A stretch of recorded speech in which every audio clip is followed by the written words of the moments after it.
also a third way where you can reach Ladakh without either going to Manali or going to Srinagar. Thereafter again,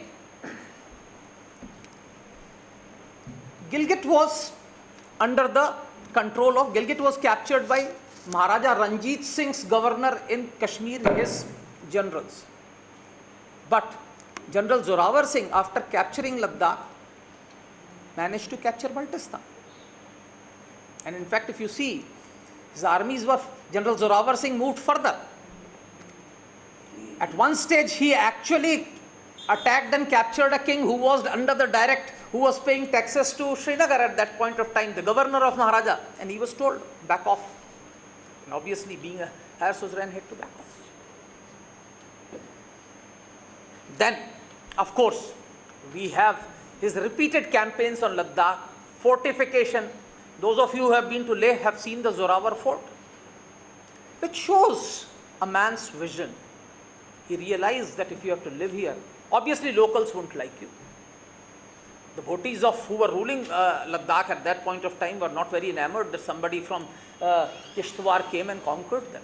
So whenever there was a weather which would turn hostile and the supplies cannot come, they would try and regain power. And that's why he realized that you need to have a fort. He built that fort.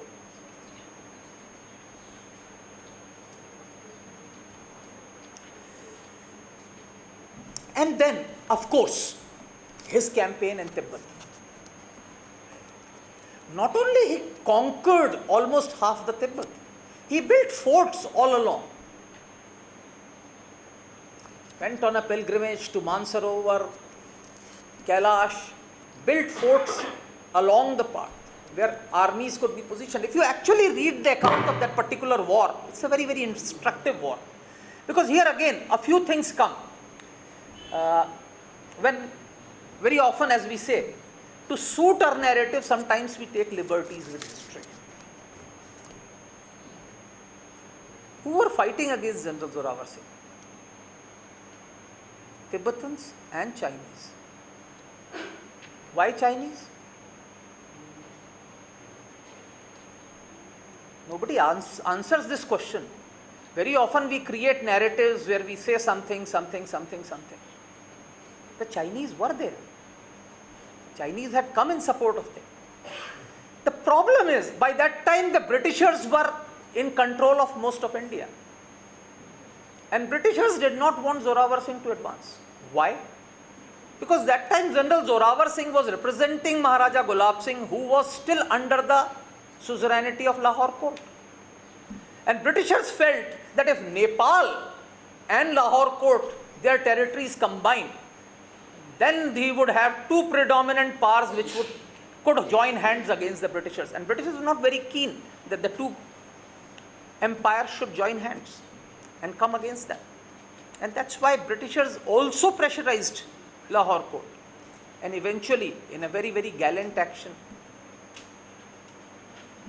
on 12th December 1841, almost 182 years ago, we lost General Zorawar Singh. Some of his troops, people believe, went to different parts of Garhwal. There is a place called Roopkund where there you find skeletons. A lot of people say they are General Zorawar's army, people who have come here, who are living here. So I think life of a legendary general, that's very, very important. And as I said, we have started, but if General Zorawar Singh was in any other country, I think every countryman would have known his name. I think we need to acquaint people by him, his legendary conquests, the number of troops with which he conquered such large areas. Professor Shyam had very, very serious objections to him being called Napoleon of India or Napoleon of Jammu and Kashmir. As I don't know, when I was a kid, we used to study Samudragupta as Napoleon of India. And I used to wonder how someone who was born at least more than 1,000 years before Napoleon could be called Napoleon of India. It would have been better to call Napoleon Bonaparte a Samudragupta of Europe. So that's a wonder. one would be stuck with. But we need to see, why do we call it conquests? Again, here, objectively analyzing it, I have no doubts that both Kailash and Mansarovar have been part of our cultural ethos, have been part of our religious ethos, but so have sun and moon been. We can't claim them to be our territory. Let's be very clear about them. But let's be very clear about it. The greatest Indian empire, which was the Mauryan Empire, which extended beyond Gilgit to Baluchistan to this, also did not have Kailash Mansarovar as part. At least whatever my limited historical research is, I have not been able to find any account where any Indian emperor directly ruled over Kailash and Mansarovar. In fact, as deep up to Padar, you had Guge, actually, which was ruling till 14th century AD. So it was the other way around. So that is probably the reason why I may be wrong. As I said, I am not a historian. I just generally have an interest in history, and that's why I have moved into this domain, which is dominated by Professor Jamwal and Professor Lal. But I have really not got an authentic source which says that these parts were part of an Indian kingdom. That's what I feel. And it is referred in Mahabharata. now, that is again another issue which we will come to again. As far as the history, when I studied, and again, as I said, it started with King Bimbisar. I am not talking of Mahabharata and Ramayana. That, of course, those are, we definitely had a lot of areas under our control. But I am talking of King Bimbisar's time, when we have the so-called recorded history, as we call them, just before Lord Buddha and Mahavir. And why it is so? Because we have been a very poor. You also had a problem. Why Eurocentrism? The problem is we have been very poor historians. We have hardly written any historical accounts. When we talk of ancient history, we have to read Huensang, we have to read Fayan, we have to read Al-Baruni. If you leave Kalhan out, who has written an historical account? And most other accounts are hagiographies. So we have to have, history is essential, but history has to be objective. It's very, very essential.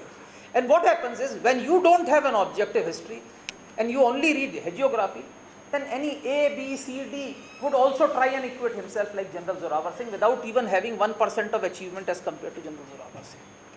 And that's where it is important. Why General Zorawar Singh is great? Because there is an objective history.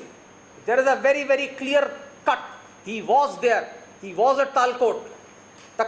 He was at Mansarovar. He was at Kailash. He went to Minsar. Read it. It's there. These are all authentic accounts.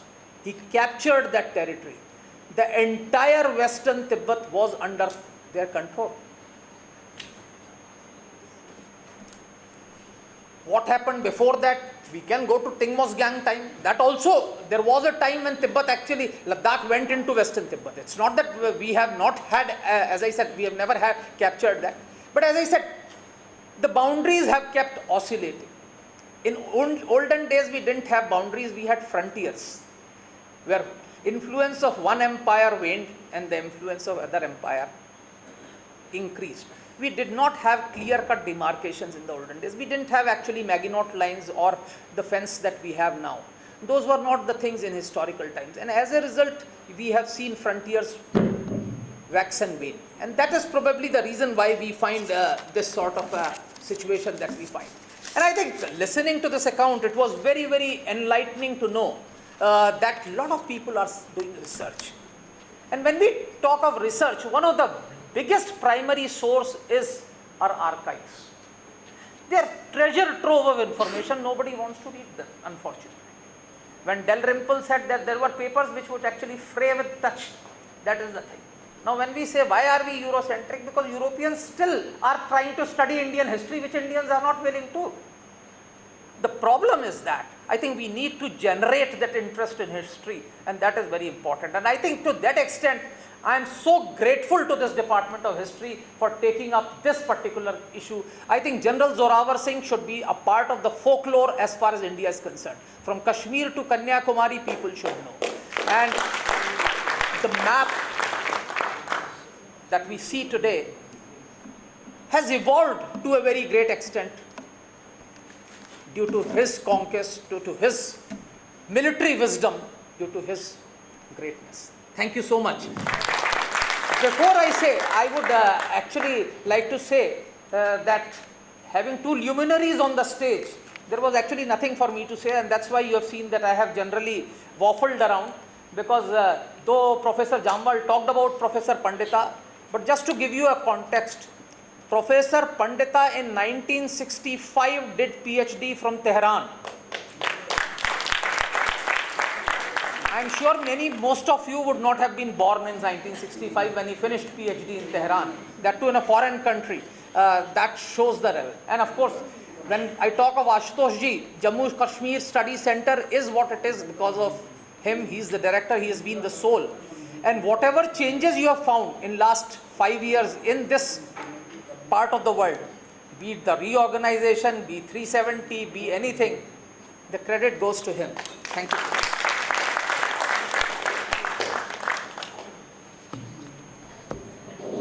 Thank you, sir, for sharing your perspectives and ideas.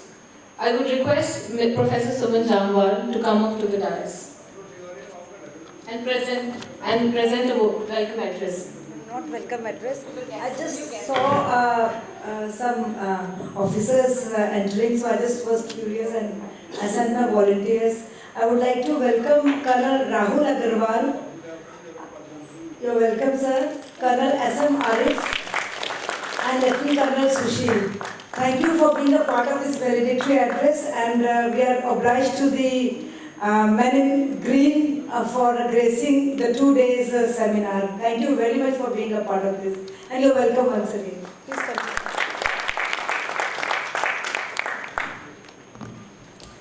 Now, having personally read his works on Central Asia and medieval Kashmir, it is my privilege to invite our chief guest for the day, Padma Shri awardee Professor K.N. Pandita.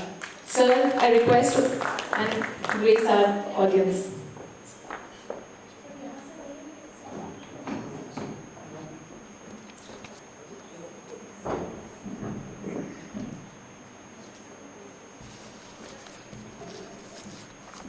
Distinguished panelists, honorable members of audience, and dear students, I thank Professor Jamwal for inviting me to participate in this debate, in this symposium, and express my ideas, a few ideas.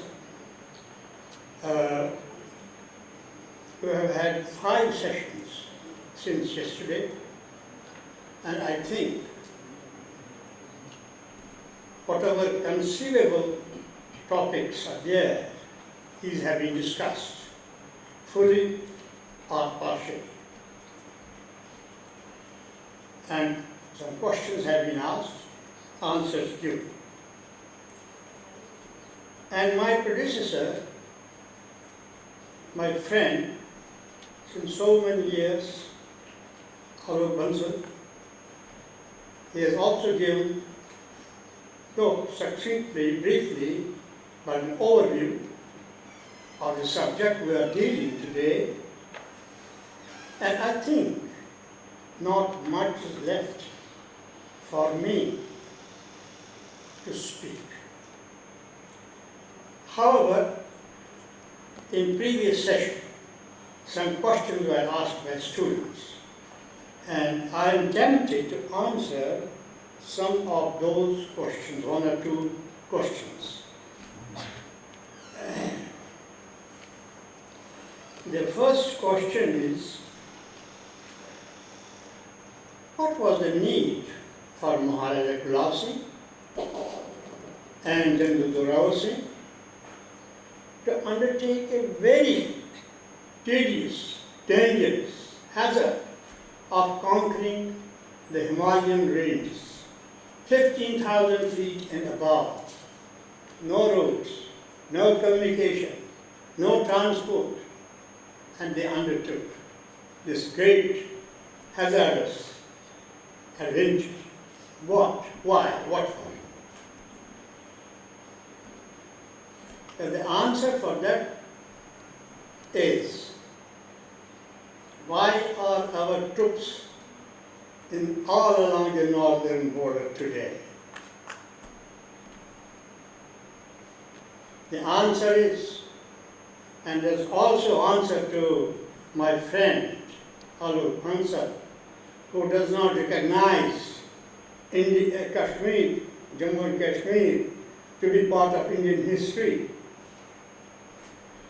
The answer is, why did King Lalitaditya go right up to Tibet and then come back via Himachal and then go to the south of India and right up to Sindh? He defeated the Arab forces in Sindh.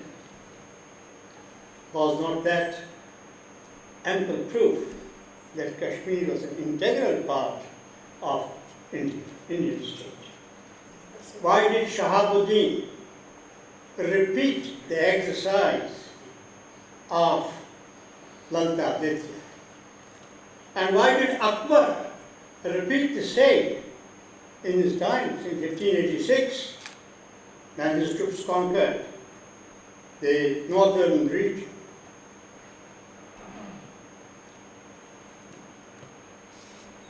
Our tragedy is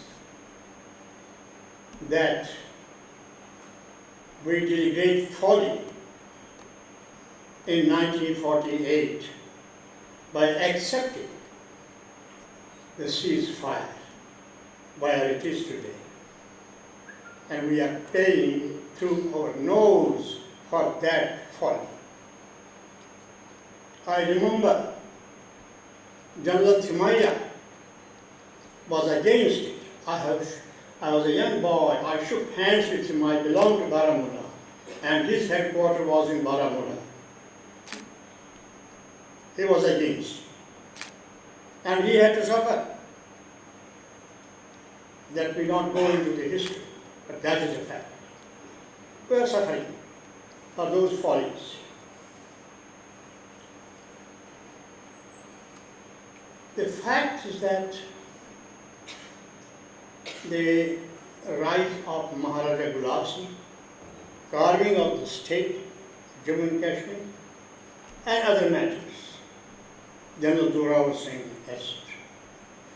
This is an integral part of the great game of Central Asia, which was started by Lord Curzon in the middle of 18th century. The entire Kashmir question, even today, our respected senior army officers are here. You are a result of the great game, which is going on today. Don't think it is finished, it is going on today. The great game of Central Asia. It has only changed its color, its face, or its dimensions.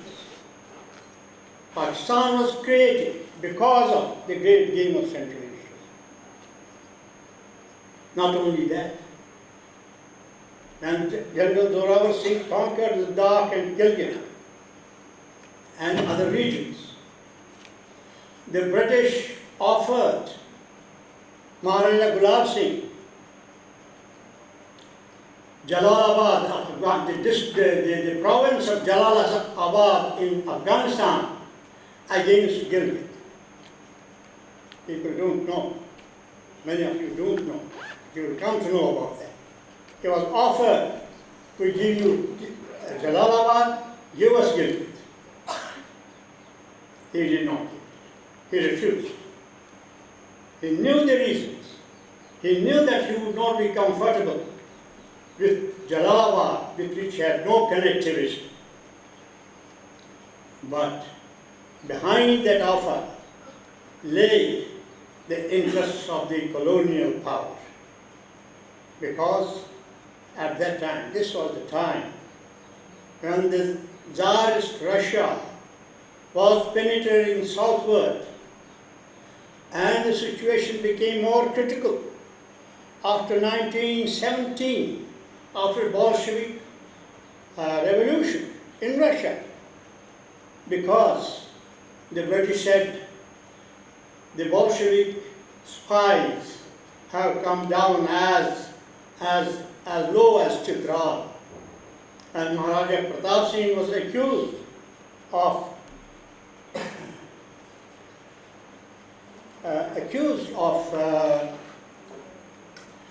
patronizing the spies, which was not true.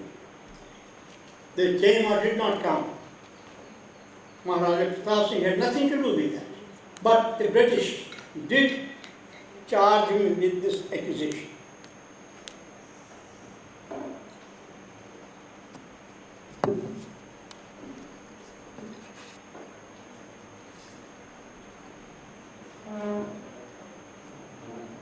The fact is that on the west of Kashmir there was Afghanistan, and on the east of Kashmir there was Tibet. And in both of these regions the British had interests, and they wanted to create a buffer between the two regions. And don't think that the idea of making a buffer sprang in 1846 with the creation of the General State by Maharaja Zorawar Singh. No, in 1831, that's 11 years before, the idea had been floated of creating a buffer of Kashmir. And that idea continued. I will read one small paragraph for the information of those who have not yet studied. I read Article number 1 of the Treaty of Amritsar. Please pay attention to the words. This is one long sentence, but try to understand what wording was given. Article 1 of the Treaty of Amritsar says, and quote, the British government transfers and makes over forever in independent possession of Maharaja Zorawar Singh and the heirs male of his body all the hilly mountainous country, they are not taking name of either valley or Gilgit or Baltistan or Hunza or Nagar or Bonyal, no, nothing. All the hilly mountains country with its dependencies situated to the eastward of river Indus and the westward of river Ravi. So, they give the entire region in the direct possession of Maharaja Zorawar Singh. But hardly